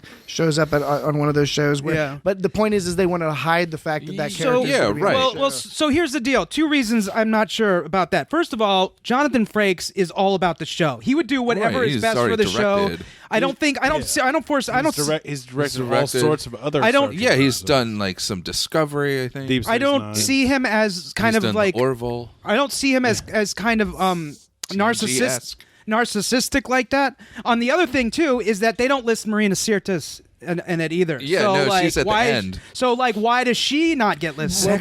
because and I don't think it's sexism. No. Well, yes or no. A little bit. Well, no, maybe if we're talking about okay, I'm sorry. If we're talking about requirements of a guild, no, it's not sexism. But if we're talking about sort of like motivations of people, sure, I guess you could say that. Here's why I say guild. here's why The it's guild, writers, man. whatever, Fuck the union. guild. it's a little whatever. of one, it's a little of the other. I think it's very little sexism, but I think we just shouldn't discount it for the reasons I'll explain. The way all this, the order of names in the credits, like for example, some there's starring, there's co-starring, there's guest stars, special guest stars, there's the and designation, and then there's the and with designation, like where it's like at the very end where it's like and with Christopher Plummer. Right. Those are things that are negotiated as some sort of super complicated process within both the actors guilds and their individual contracts I've and noticed everything. that, like, Avengers Infinity War, like, it's like, and Chris Pratt. It's like, okay. There's very specific things that I don't understand it, and I don't claim to understand the code, but there is a code in terms of the order and everything about your value to Hollywood, and that relates to how much you can negotiate for your next contracts and all this stuff. Now, I say all that just to state that that's just my understanding of how the system works, and also that the way they'd set up the system is such that the actors can't be blamed for it, because it's not the actor saying I want fucking this or I'm not going to do it. It's just sort of this weird, complicated, like hierarchical structure. There's got to be some spreadsheet out there, and like you're trying to like work your way up the spreadsheet. But isn't it also just a lot of legalese too? Like yeah, you but were the thing is, saying? it's like when you see like when in Scream or whatever, when you see movies where you're like, a okay, pecking an order. actor that was in the movie for literally 2 minutes is the Right, number and one name on the poster. Right. Like Drew Because Barrymore. they're the known actor. Okay, Right. so I'm saying I don't think Jonathan Frakes had any say in it one way or Probably the other. he did not. okay, but I agree okay, with you Even on the that. producers probably had no say in it. So Right. this may be evidence for or against. I can't decide which at this point. But the movie Chappie, who had the had the name Deanne Ford? Yeah, had those Ninja and oh my god, Yolandi. Yolandi, right. Yolandi, yeah, So with the originally, hair. I think originally that movie was supposed to be sort of pushed that they're in that movie more. It was like supposed to be more about them being in that movie than it ended up being. And I think it's because they pissed off the studio somehow or something. And so they basically took them They're out of all the probably ads. hard to work with. Yeah, they probably are. So the reason I say I thought that was a case against is because you can remove them regardless of the union. But maybe it's a case for, because it's just to say that it's the producers and here's the the thing, though. studio, and it's the studio that gets to decide it. Maybe the studio is like it's probably the CBS and and studio's all probably like, we want Jonathan Frakes' name in so people know that he's there. it Yeah, could be that was a selling point. Also, I would disagree with your point that you can simply take people out. I actually don't think No, but that's what true. they did. That's what they did in Chappie. No. I'm not saying not saying they took I'm them not out. suggesting they Make didn't your- do that. I don't I'm think they've been suggesting happy. that John they Ford did has that. not been paid for Chappie. That there was a penalty that they were willing to incur to do that. So in other words, those guys pissed them off so much that the studio was willing to incur whatever built-in penalty there is for that. So there were these two guys who had written an initial version of Star Trek VI that they decided not to do, but because they had worked on it, it turned into this years-long lawsuit with Nicholas Meyer, the director, Leonard Nimoy, who had come up with the idea that together, like walking on the beach or something, and these two other guys who insisted on getting story credits for Star Trek VI, even though basically nothing in their story was used other than it was the sixth Star Trek movie, effectively, right? Right. And Leonard Nimoy was really upset by this because it was this literally years-long process to resolve it. And in the end, by the way, like on the movie, it has their names with really? Leonard Nimoy and then for man. story credit. And then it's this complicated thing where Leonard Nimoy is just bitter that they get money and credit for something that, in his opinion, they didn't deserve. But it was because the studio would have had to it just wasn't going to work out any other way. That was the way it was going to get resolved because Legalese. that's the whole, exactly. That's the whole setup. And Well- it's my understanding is it's all pretty fucked up. Yeah. Okay. But I would like to know more. I want to. What I'll try to do is look up that there was an article or something about. I think it was Better Call Saul, but I'll try to figure it out. Where they talked about how they were able to do it, but they had to go through some whole process that they had to plan ahead for, like So- filling out forms or some bullshit. So where do you think the sexism comes from then? Well, I mean that I'm not trying to overblow that. I'm just saying that like Comes from, like, Garden of Eden or She's a woman. that Marina Sirtis maybe has not had, because she's a woman, has had limitations in her career compared to specifically. Okay, so more deep rooted than the specific example. I was making a social reference. Yeah. That has very I would freely admit probably minimal contribution to that particular thing, but it's not the Captain Troy show. It's the Captain Riker Manley, Right. Right. good guy show. It's real. Bunny corn sausage. They Yes. showed Yeah. They showed bunnies. Bunny corn. Okay, They showed- what is that animal? Bunny So corn? what? So in the sack. So I'm trying kill to. you. So Got at the venomous beginning of sacs. the Venomous at the beginning of the scene, they showed a bunny at the beginning. So was that one of the venomous bunnies? Yes. Was this some kind of weird Monty Python Holy Grail kind of like reference? Yeah. I think they were referencing Dude, the that's awesome. the TOS episode, The Enemy Within, where they have the dog that has a little horn on it. Oh yeah, Little that's unicorn it. horn? That's it. Yeah, right. Because that's on the I mean- web, and I was like, "What the fuck?" I mean, I know that Holy just Grail. throw a horn on the dog. I know that Holy Grail. It wasn't a venomous bunny, but it was still a killer bunny. Yeah. You know, That so- bunny's that was awesome. a But you think it's a killer TOS? bunny. And you needed Well, the it could holy be. hand Yeah. grenade. That There shit were- went right for the jugular. There were a Yeah. couple other references in this episode that were clearly external references. Like she talks about like finding like a Gormageddon on a comet. Oh, yeah. which is both was like sort weird. of like a D&D Stranger Things reference, Yeah, but also right. a reference to Star Wars. Like a creature living in the comet. That's gonna Yeah, that was Oh, totally yeah, the totally space like slug. Yeah, that thing. Yeah, there was a couple of Star Wars imagery things, like when they first show the image of Elnor searching before he finds the Finral. Oh, shit, I forget. It's not Finral. The Fenris.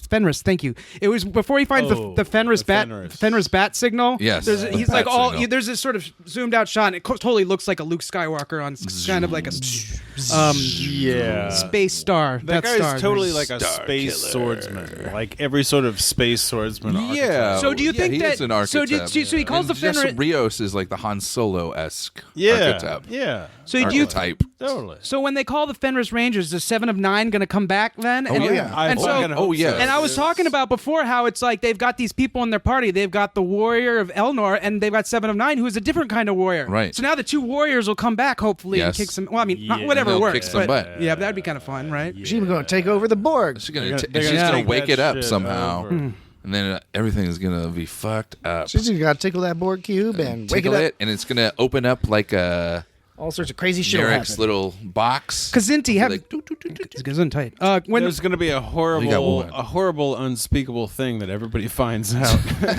blow our minds. It'll be a Borg tribble. That's horrifying. What was Borg trouble. What was he talking about? Riker devil, on the man. planet was talking about the Kazinti have been a problem. Has that ever been referenced? Are those the cat people? Which one? No, are they? that's the Cations. Yeah, the Cations I thought were the Cations? cat people. Hold on, the Kazinti. And that's really only in the animated series. Yeah, the Kazinti. Oh no, they are cat people. The Cat Kazinti are a people? fictional, very warlike and bloodthirsty race of cat-like aliens. Oh, word. in Yeah. Larry Niven's known space series. Well, what is Niven. so that's what it Niven. is. What, in Larry the- Niven. Larry Niven. In the Larry Elder Niven. Scroll, there's the Khajiit or whatever. Those, Khajiit. there's Oh, like, yeah. these cat people. The cat people. I read Alright. a Star Wars novel by Larry Niven. But the Kazinti Not Star sentient, Trek. yeah, and they use the same name in Star Trek, I guess. Sentient relation to feline David carnivores. I don't know. So he put the shields up and he put it on a high perimeter scan. What's the advantage of having shields down on a low perimeter scan in a world without scarcity? Is anybody really paying You attention just to don't that necessarily fucking need to be Nepenthe using planet? energy all the time. No. I think it's like the same thing as like, that's a far off, out of the way It's planet. Yeah. and also It I looks pretty backwards. we all know with technology, even if it's good and we're used to it and it's largely Yeah. benign, you don't always keep your what do you call it, your alarm system on in your house. necessarily. Even Yeah, your precisely. anti-cloaking scans? You're right. You're And- anti-cloaking. and like Romulans. and like it's like you could leave your microwave on all day if you wanted. It's probably not great, but like You're getting them gamma rays. You got you Turn just into be the like Hulk. cooking. You got popcorn. You I think you're, your like I think your thawing out mic some I think your fish. microwave eventually explodes if you just leave it on. all It day. might. It might. It'll blow Your a fridge is fucking on all fuse. night. Yeah, But it'll it's blow a nice- fuse you and kn- just you know not when work. the power goes out and everything gets all quiet. Like all quiet. And you Then you notice hear like, the oh, sirens. Shit. Oh shit! Then the Oh, shit. sirens. We live in a cacophony of fucking technological techno sound. It's horrifying. Just constant. Yeah. That's true. But then you hear the generators. My They kick fucking in. like heater and air conditioner. TVs are all like. Yeah, zzz, Well, no, when the power goes out and you go outside, Your computer goes, "Boo." and then you hear like some people's generators just going. Oh, and it you live in sucks. like Philly. That's my No, he's but talking that's about I'm here. not talking about here, man. Here in Northern Philly, Virginia. I've never had that. Well, so the point There's being, no generators in Philly. There's point no being, generators. you would not It's necessarily want fucking the to purge. keep that It's a- shield it's a on all bunch the of time city because it folk. probably makes some There's a bunch buzzing of noise. junkies running around. It's probably like makes the hurts the bugs or something. So Yeah, you don't that's need to have probably it a on all good the time. point. Bugs, Bugs. not Beetles and bugs. not bugs, but bugs. All right, Bugs so Bunny. well, anyway, we see at the end he gets beamed away. It's all very touching and all that stuff. I This is do a very think touching episode. It was very nostalgic. I felt. Yeah, The- Very absolutely. nostalgic. the Like, last thing I wanted to mention was the line where Kestra says, "You just have to pretend it works." Now that was a cute line. I have a vague vibe that that's going to come up later. Sure. That's a piece of advice that Soji is going to. Oh, she's gonna Right. remember. Be like, just pretend it works. Just And pretend I it don't know works. exactly what. I don't what think there's gonna scenario. be. You think it's gonna? I don't think it's gonna be anything like suddenly the compass does something magic. It's not Magic. that, but like No, it's, no, no. I No, it's not think- like that would No, be too it much. might just- She'll apply the analogy. Yeah, to that's- something else. yeah. Right. I don't know. I could be wrong about that. Any other thoughts before we go to reviews and I always- final? Oh final yeah, business? there's review. I always was good. I was confused at first about the made up. I thought it was pretty interestingly done, but like how they kept slipping in the made up language all over the place. Yes. And so I would like rewind it over and over again because sometimes I have That's problems fine. discerning words, and I was like, what is that fucking word? Oh, and I it's put all on closed made up. and I put on closed captioning. It's some made up shit. I'm like, Yeah, that's okay. awesome. Yeah. Yeah, so- no, like the 12 made up language, the butterfly flapping wings language is my favorite. Yeah. That's my favorite. I looked up. Hmm. So Kestra, of course, was Deanna Troy's dead Yeah, that's sister's far out, man. name. But Kestra, it's not really a real Got some emotional name baggage there. per se. But But there's a Thaddeus Riker. Thaddeus Riker. But Kestra is similar to Kestrel, which is a, Right, sort of a that's what I generic was term thinking, for Kestrel. a falcon, raptor, It's a type storm bird. bird. It's a bird. There's a lot of different birds that kind of fall under that name. I did weirdly bird's when gotta I did be a search set for free. Kestra, one of the first things that came up was an entry on the Urban Dictionary. Oh, man. And it says Kestra, an awesome name for an awesome person. She's got a pocket full of sunshine. That's hilarious. Yes. By Adnor, May 16th, 2011. Wow, And one there you go. presumes this is a fella who was keen on a gal named Kestra in his 7th or 8th grade class. Right, Absolutely. Right. And in an effort to curry favor with her and show a bit of young Young techno love. romance, he created a definition, and he thought, what's better than roses or carnations, I guess, are popular in 8th grade. He said, I will make an Urban Dictionary definition for this that's girl so that sweet. I like. Yeah. And she thought it was sweet, but she decided to go with a different guy to the 8th grade dance. Yeah. 'Cause that's just, that's how life goes sometimes. Well, Those it's a are little lessons weird. you It's learn. so cool because You still made a connection. the internet, And she shit. might touch base with you, in college when you I both, bet might you suck both end up at face. state. 20 years, State college. 20 years And from she now. went to state go college, to and state then he killed college. himself. Yeah, well, yes, of course. In the So end. when Commodore O was talking to Aggie, she was talking about she saw that Aggie transferred 300 gigabytes of material relevant to Dr. Maddox to her personal access display device. Is that a lot in the year 2399? Is that where we're at? 2399? That doesn't seem 300 like gigabytes? a I mean, lot. It didn't have to be a lot because she wasn't giving Picard Yeah. bio data or Right. anything. No, she I wasn't know. giving him engineering I'm specifics. just wondering, like, if 300 gigabytes was supposed to be. It's 300 gigabytes of just porno pictures. Yeah, of right? I just Android- thought it was like- disembodied Android Dr. parts. Girardi is a townie. Well, Yeah. look. I'm She lives I just on thought Earth. that Commodore O was saying that, like, we're watching you. I'm hint, just- hint, hint. I just think like images in 2399 will probably at least be a terabyte a piece. Maybe it was just one picture. Yeah, right. One Maybe she picture. gave because him it's gonna one be picture. it's gonna be such a high resolution that you can zoom in super close, and so I noticed that as well, and I was wondering about that, and it was almost like it was a meta joke that no Yeah. matter what they put Yeah, will at I some think point it look doesn't stupid. matter. I didn't think it mattered. It was Well, kinda, I just think that whole point is like we're watching you. If you want to give them, if you want to give the writers extra special credit, then you would point out that in like TNG or something. I think at some point they're all like talking about like this array has the biggest storage ever. It can hold 4 terabytes or something, and it sounds silly now because that's absurd. Everybody has that now, so maybe no matter what they put was going to sound silly at 5 years in the future. So might as well put a comically low number anyway. Sure. Still, I think it's a very solid point. So Picard or Riker basically made a margarita pizza, except he added bunny corn sausage. Bunny corn sausage without the venomous sacs. And as I recall, isn't it that margarita pizza was invented when Princess Margarita of Italy was visiting? Sort of, I forget which town she was visiting, but she asked for some peasant food. She said, "I don't want this rich people's food. That's not she an got Italian some food. wild basil. I do not want any rich people's food." There's tomato and basil, and even and that's it. and even the cheese isn't all melted all hard. It's like splots of cheese. And that's why they call it the margarita You pizza. didn't cook a sauce. It may be an apocryphal tale, just but put it is some the tale that is tomato told. on its bread. Right, tomato on bread, man. That's perfectly fine. Any other thoughts? What's the joke for this week? That's a good thought. Well, so first we read the review, right? Is that the order? Yeah.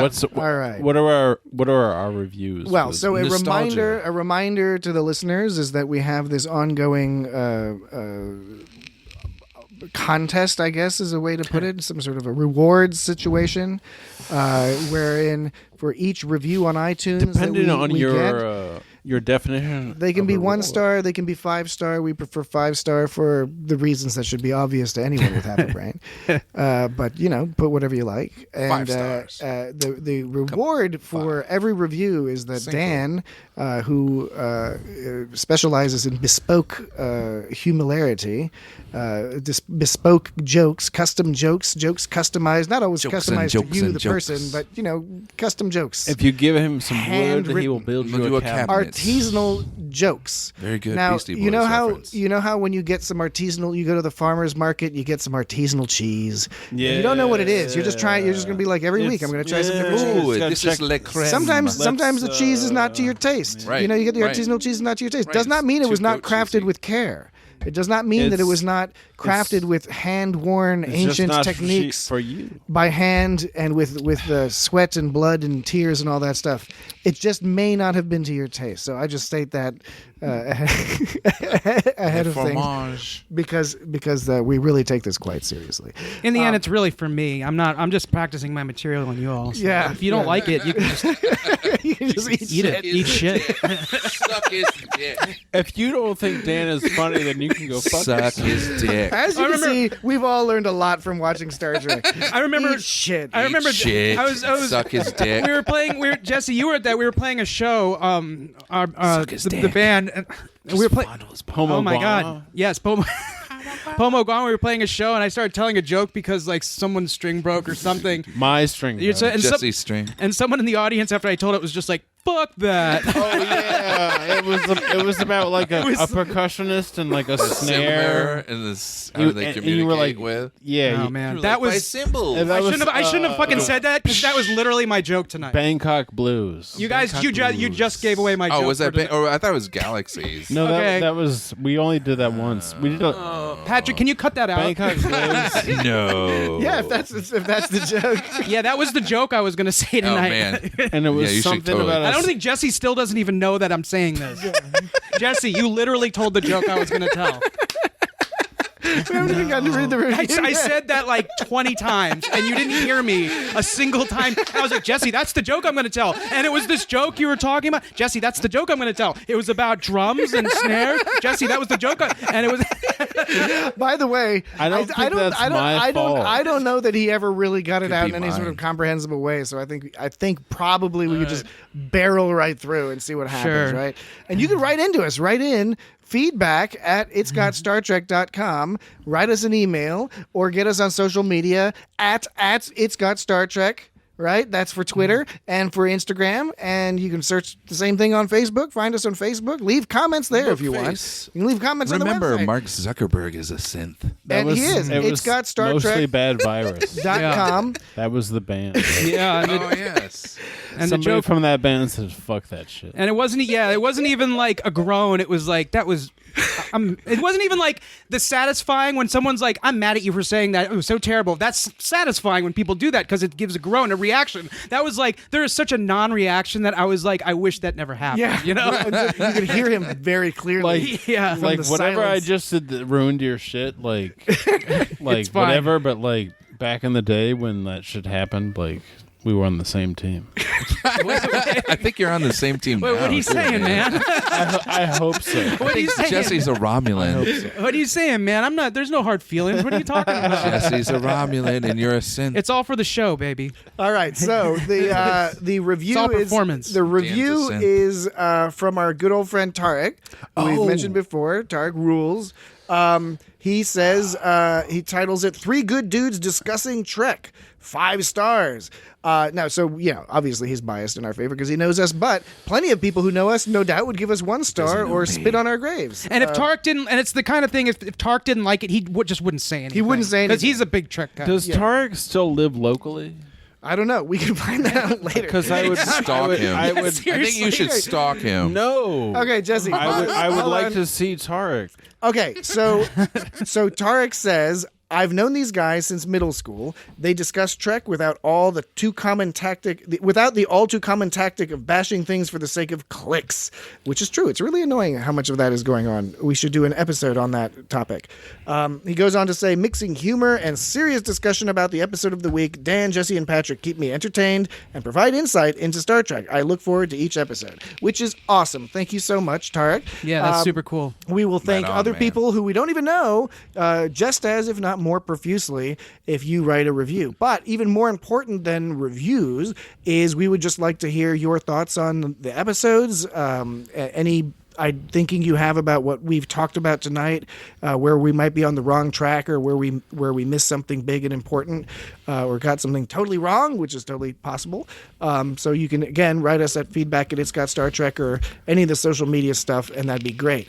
Also, just to give you a preview of what's coming up, we are going to continue, of course, finishing out the season of Picard, and then plan to do sort of one more additional wrap-up episode just to sort of discuss the overall situation with the first season of Picard.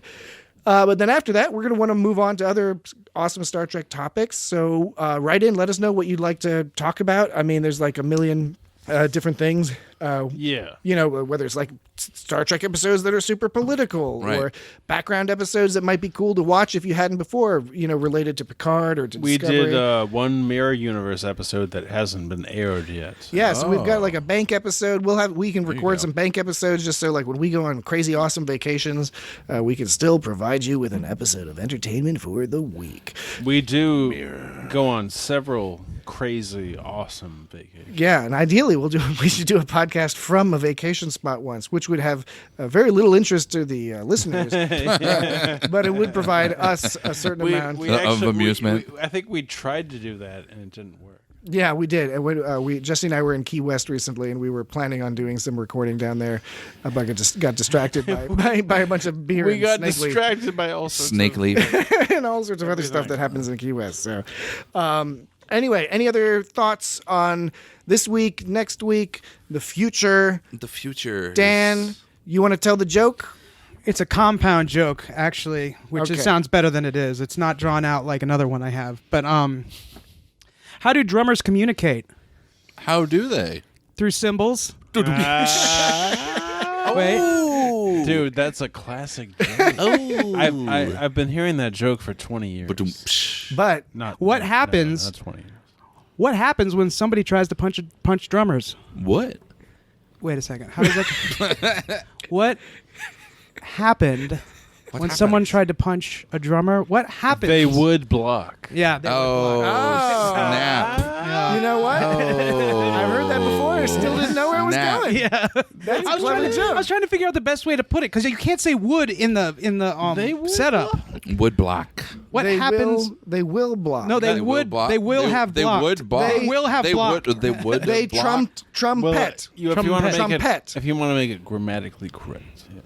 They would block. What would a drum? You see, you can't say what would a drummer do. What happened when someone tried to punch a drummer? No. What happens when someone?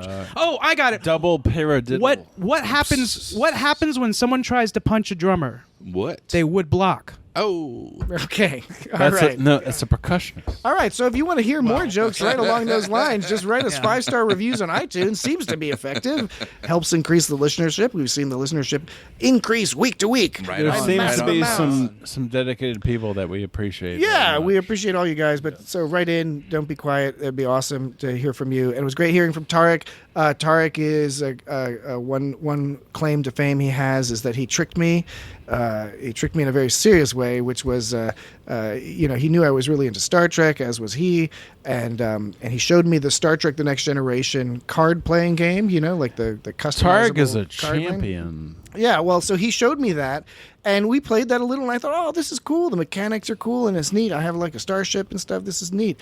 And he says, oh, well, if you like this, you might like this other little game. I said, what's it called? You will absolutely He said, like it's this called other Magic game. the Gathering. And I was like, oh, what's that? He's like, oh, why don't you check it out? And which, of course, led to a thus far lifelong addiction, horrible, debilitating addiction to this silly old game, Magic the Gathering. And I have thousands of Magic cards, and I stress out about putting together Magic decks because I have to get Excel spreadsheets and shit, figure all this shit out, and it's stressful and complicated, and it's just a constant source of stress in my life that I can occasionally put down, but it just comes back. It always comes back, hops back on my back, and I'm all of a sudden I'm playing some Magic. It's crazy. If So anybody, I can if thank anybody, Tarek for tricking me into playing Magic the Gathering. if anybody listening has not ever played Magic, you should get into Magic. No, don't. That's like if you're a cigarette smoker and you tell somebody to start smoking cigarettes. Well, No, cigarettes smoke are cool cigars. too. Cigarettes are really delicious and tasty. Oh. We all have Corona. What happens when someone tries to punch percussionists? What? They would block. Oh. Timpani.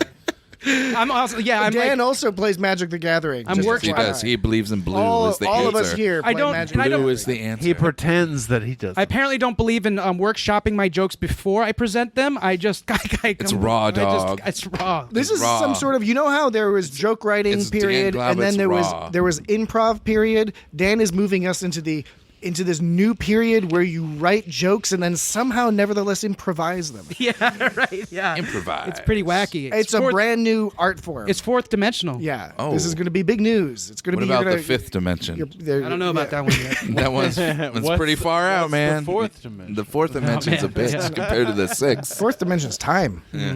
The sixth dimension. Not to be, not to be. Allegedly. Yeah, but There's what an in a eighth party? dimension. Party. But in a downer. movie theater, what does it mean in a movie theater? Don't you remember That's that what it means. They conversation? shake their fucking Yeah. seats around. The fifth So it's dimension, I different. have no idea. The fifth dimension is Yeah, far you're right. out. You're right. You better bring a towel. It depends if you're in actual Don't forget to universe bring or a movie towel. theater universe. That'll have to be figured out. Okay, well, anyway, I think that does it for us. absolutely. This week, it's got Star Trek. Whatever. Nepenthe. Nepenthe. Nepenthe. Next week, Cure Your Sorrows. Is it Cure Your Sorrows? Cure Your Sorrows. Episode 9. Excellent. Thank you, Jimmy. Cure Your Sorrows. Has 7 of 9 probably. Yeah, probably. There you go. Because There's they a have that little little. twist. So Episode 8. we will see what happens. It's going to be exciting, and we will be talking about it next week. Thank you very you. much. Thank you, Jimmy, for joining us tonight. Thank you. Thank you. Thank you, Dan, for improvising pre-written jokes. It's Thank nice. you. It's nice to have Jimmy on this. Thank you, man. And Thank to our audience, thank you appreciate so that, much. Jesse. And we will see you again this time next week. Do you play the violin? No, Do you like Sherlock Holmes? I guess so.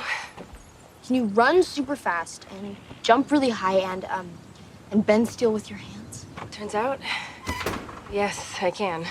Weird. Tell me about it. So, okay, you have blood, you have spit, I do. mucus. Yes, I have mucus. Data did not have mucus. You know a lot about Data. My parents served with him in Starfleet until he died. A long time ago on a ship called the Enterprise. Picard was the captain. Dad said he was the greatest Starfleet captain ever. It seems weird to make an android with mucus and saliva, but I guess Data would do it like that. I don't see how Data could be my father. I mean, if I was made, it was probably about 3 years ago. Wait, why would Data want to make an android with mucus and saliva?